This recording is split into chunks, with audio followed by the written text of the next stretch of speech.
Hello students, I hope you are doing well. आज हमारा जो टॉपिक है एक नया कॉन्सेप्ट, नई नॉलेज, नई एनर्जी के साथ आपके सामने। इसका टॉपिक का नाम है डिटरमिनेंट। डिटरमिनेंट क्या होता है? किसी भी चीज की वैल्यू को फाइंड आउट करने का एक रास्ता, एक वे। जैसे कि क्वेश्चन क्या दिया हुआ है, for what value of k the matrix, ये गिवन है as a non singular matrix.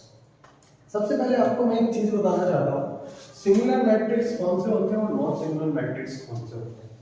Singular matrix वो होते हैं जिसकी वैल्यू इज इक्वल टू 0 आ जाती है। नॉन सिंगुलर मैट्रिक्स वो होते हैं जिसकी वैल्यू इक्वल टू 0 नहीं आती। इस चीज को ध्यान से समझिएगा कि सिंगुलर मैट्रिक्स और नॉन सिंगुलर मैट्रिक्स के अंदर डिफरेंस क्या होता है और उसकी इंपॉर्टेंस क्यों जरूरी होती है सिंगुलर और नॉन सिंगुलर मैट्रिक्स के अंदर।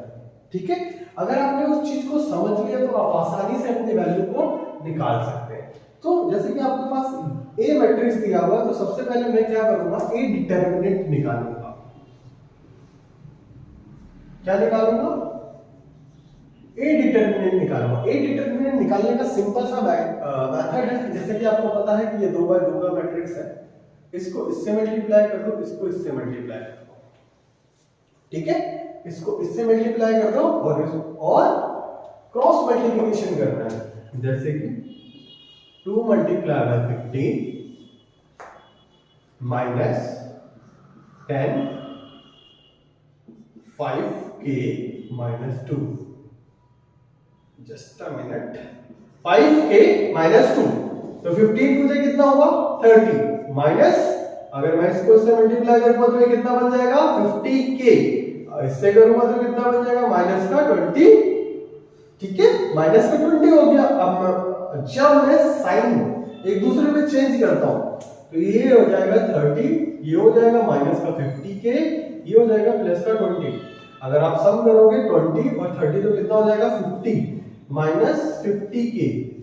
ए डिटरमिनेंट मैंने अभी आपको बात बताई थी कि नॉन सिंगुलर मैट्रिक्स और सिंगुलर मैट्रिक्स में क्या है। सिंगुलर मैट्रिक्स का जो डिटरमिनेंट है वो 0 के बराबर आता है। नॉन सिंगुलर का जो है उसका सम 0 के बराबर नहीं आता। तो मैं ए डिटरमिनेंट को by using this property, a determinant is equal to 0, because क्योंकि ये क्या है, एक सिंगुलर मैट्रिक्स है। क्या है ये? सिंगुलर मैट्रिक्स है। तो मैं क्या लिख सकता हूं उधर 0 रख सकता हूं। जैसे मैंने इसको 0 रखा, 50 माइनस 50k,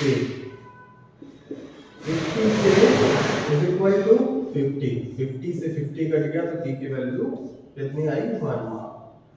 ये एक बेसिक कॉन्सेप्ट था आपको डिटरमिनेंट निकालने का सिखाने के लिए। और ये बात करें तो ये सबसे पहला स्टेप है डिटरमिनेंट को सीखने के लिए। आई होप आपको समझ आया होगा। तो मिलते हैं अपनी नेक्स्ट वीडियो में। Thank you so much.